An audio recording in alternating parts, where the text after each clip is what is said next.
this pathways primarily fall under the big umbrella called the Express Entry. And under Express Entry, there are 3 programs.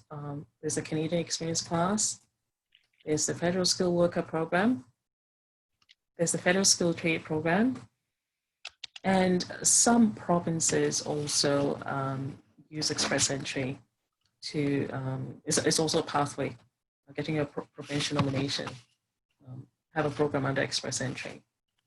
Okay, so we'll talk a bit about this. So I'll take it one at a time. So the Canadian Experience Class. So I have a slide here that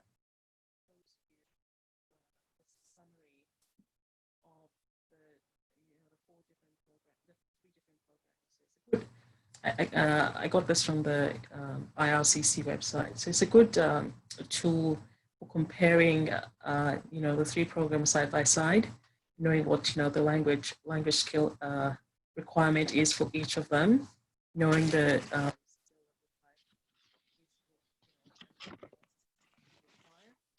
job offer is required and whether education is required. So I would take it sort of line by line. Now, under the Canadian Experience Class, you need it for language skills. As you know, Canada is bilingual. So if you can speak English and French, then you get points for that. So for the under the Canadian Experience Class, you have to score at least CLB 7 in NOC, if your occupation NOC code. So we talked about NOC code when we were defining the terminologies. So here, there you go. Here's a NOC code. So you need a CLB 7 when you're applying under the Canadian Experience Class. So if it's a NOC O or NOC A. And if you're applying under NOC B, it's a CLB 5 that is required. Now, the Federal Skilled Worker Program, you need English reference skills at a CLB 7. CLB, I don't think we talked about what CLB is in the terminology, but it's a Canadian language benchmark. So for Express Entry, there are four language tests that are accepted. So there's a CELPIP. I don't know the full meaning of CELPIP. But there's a CELPIP. This is for the English exam that you take. CELPIP, IELTS. Now for IELTS, you can only take the IELTS general module. So there are 2 modules under IELTS. There's the general and there's the academic. So those of you who came here as a student, you're most likely have taken the IELTS academic. So that's what people come to study. People applying under the economic pathway, you'll be taking the IELTS general because IELTS academic is not accepted. Now, the Canadian language benchmark is, it's a CLB. It's a benchmark for measuring the different English and French tests. Oh, I didn't talk about the French tests. There is the TEF and the TCF. You can ask me to pronounce, spell out what they mean because I don't speak French. So I just say TCF and TEF. Okay. Now, the language benchmark. So what you score in the language exam is not necessarily what the CLB is. So there is a way of checking what your CLB is against your results. You can go to the immigration website and, the ways of doing a conversion. So a CLB 7 is not necessarily equivalent to an IELTS General 7. But that's something to keep in mind. Under the Federal Skilled Trades Program, you need English or French skills at a CLB 5 for speaking and listening, and a CLB 4 for reading and writing. For work experience, under the Canadian Experience Class, you need to nominate at least one of these codes. So that's a NOC O, NOC A or B. So you have to have it in one of these NOC codes. That's the same thing for the Federal Skilled Worker Program. And under the Federal Skilled Trade Program, it's only a NOC B. But under the NOC B, there are key groups that they only look at. So not everything under the NOC B will follow. If you nominate an occupation under the NOC B, not every single knock will make you eligible to apply under the Federal Skilled Trade Program. There's specific knock B occupations. So there's a chef, electrician, those sort of occupations. So there's a list of that. So you have to check that before you apply. Amount of work experience you need. Under the Canadian experience class, you need at least 1 year work experience in Canada in the last 3 years. So it can be either combination of full-time or part-time work. In the Federal Skilled Trade Program, you need 1 year continuous work experience in the last 10 years, or a combination of part-time or full-time in one primary occupation. So, for example, you're an accountant. You've worked 1 year. So full-time under express entry is considered at least 13 hours per week. So if you have, say you're working as an accountant for 30 hours a week for 1 year, then you meet that requirement in terms of the work experience requirement. Okay, but if you worked as an accountant for, say, 15 hours a week for 1 year, that is prorated to be equivalent to 6 months. So you haven't met the work experience requirement under the Federal Skilled Worker Program. But if you, say, worked for 2 years as an accountant, 15 hours per week, then that will be prorated and be equivalent to 1 year work experience. So you meet that requirement. So it's 1 year continuous work experience in the last 10 years. So you cannot use experience, from 1999. It wouldn't meet the minimum eligibility requirement for work experience. Now, under the Federal Skilled Trade Program, it has to be 2 years within the last 5 years, or a combination of full-time or part-time. So it's 2 years within the last 5 years, which is different for the Federal Skilled Worker Program. Under the CEC, a job offer is not required. Okay, under the Federal Skilled Worker Program, it's also not required under the Federal Skilled Worker Program, but you can get points, extra points if you have a job offer. So I will explain how express entry works when I finish going through this slide. Under the Federal Skilled Trade Program, you either need to, in terms of a job offer, you either need to have a valid job offer of full-time employment for a total of at least 1 year, or you need to have a certificate of qualification. And that certificate of qualification is issued by a Canadian provincial, territorial, or federal authority. So, for example, if you are a chef, for example, you either need to do an apprenticeship program. At the end of the apprenticeship program, you get a certificate of qualification. Or if you have overseas work experience, you can go through the process of having your foreign work experience evaluated. And then at the end of it, if the process is different depending on the province you apply to. But for example, in Ontario, I'm more familiar with Ontario because I live in Ontario. They go through an assessment of your foreign work experience. So it's an application. If they check your references, if you satisfy the requirements, which it could be, say, 9,000 hours in the last 10 years, and you provide references, you go through that assessment first. After that, you become eligible to write an exam. You write the exam, which is it's called a qualifying exam. If you write the exam and you pass the exam, some of the occupations you also need to do a practical component, writing a theory exam and a practical component. So, for example, a carpenter will need to write the theory part and also need to write also have to do a practical component of it. If you're successful, you get issued with what is called a certificate of qualification.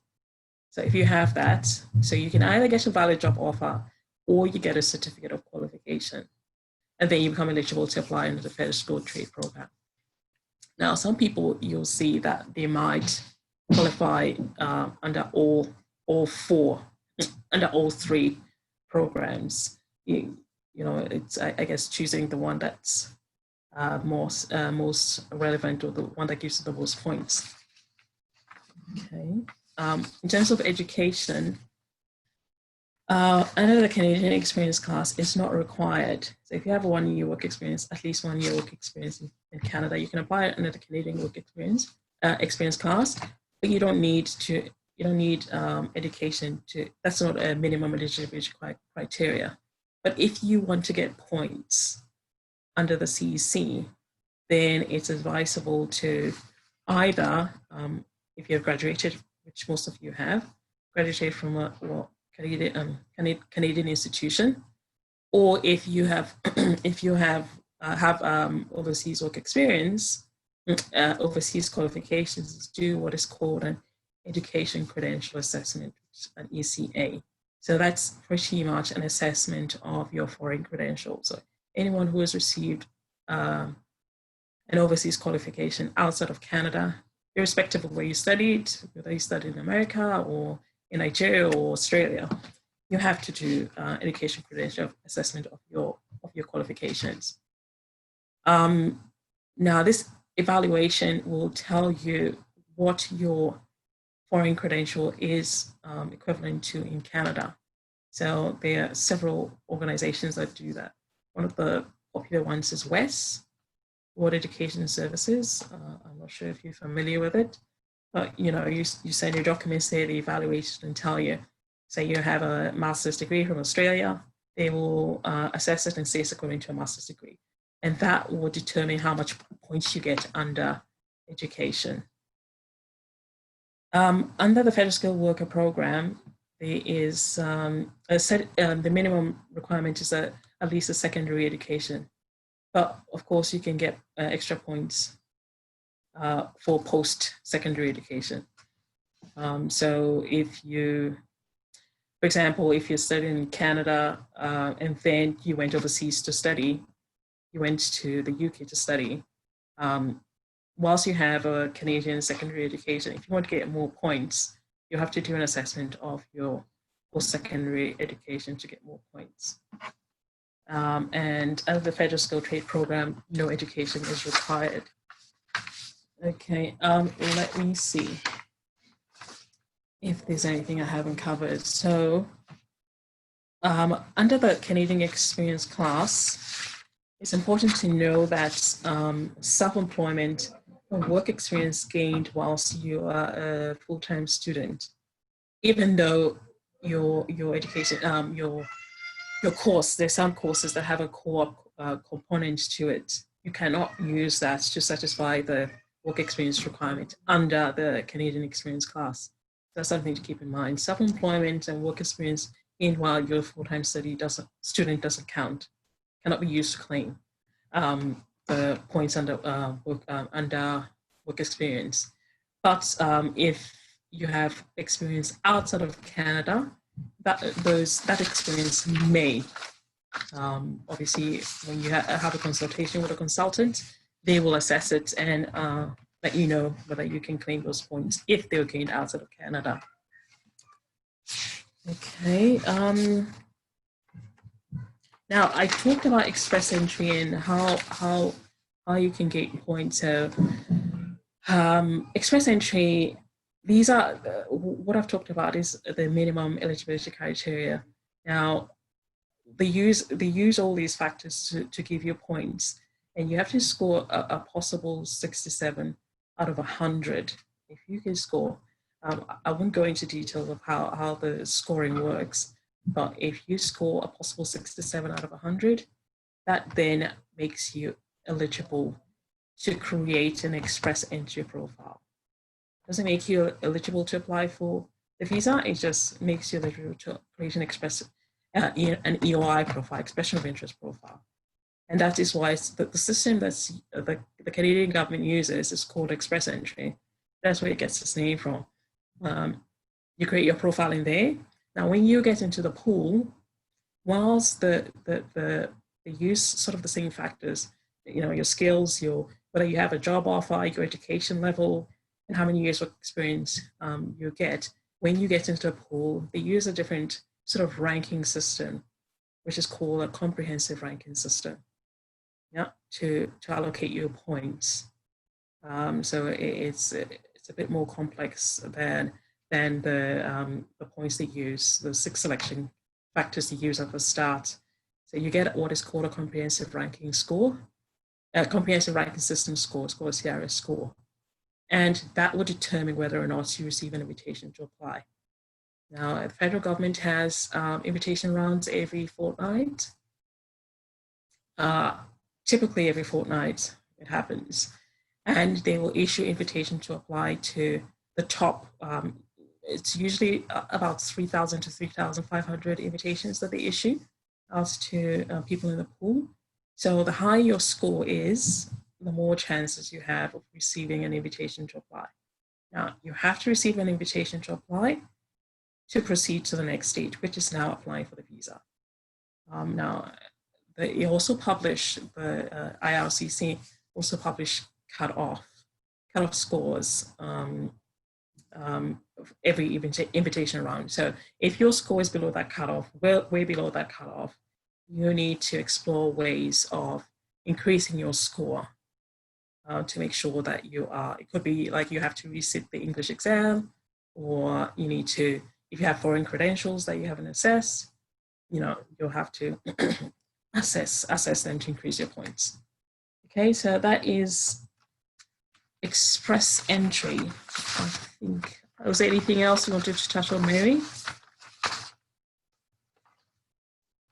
You're mute. Yeah, no, I'm just responding to some questions here. Someone just asked a question about what can you do to increase your score for to get up to 67, and basically I think that the score for 67 over 100 is for the Federal Skilled Worker Program. So that's not a requirement for the Canadian Experience class. Okay, and different things you could do could be that you improve your score. I think Wanda just mentioned that you can improve your language test scores. You can take the French tests if you can speak French. What else can you do? You can maybe get another certificate, or do if you have get a job offer, education, yeah. So you can do that, or if you get for some, yeah. So that's pretty much it. Depending, get a job offer. Yeah, a job offer as well, yes. And depending on the province where you're in, depending on the adaptability factors. So it could be different things. Maybe you have to have gone to school there, or your spouse went to school there. Like, so different things that you could actually yeah. I hadn't talked about provincial nominations. Provincial nomination, there's so many options under provincial nomination, but as it relates to express entry, so selected, not all provinces have one that's linked to express entry. But for example, Alberta has a PNP that's linked to express entry. If you are nominated that's another way of increasing your score. If you are nominated by Alberta and you apply and your nomination is successful, you'll get an additional 600 points towards your comprehensive ranking score. So that's another way of improving your comprehensive ranking score. Okay. All right, we can move on. Time for exam.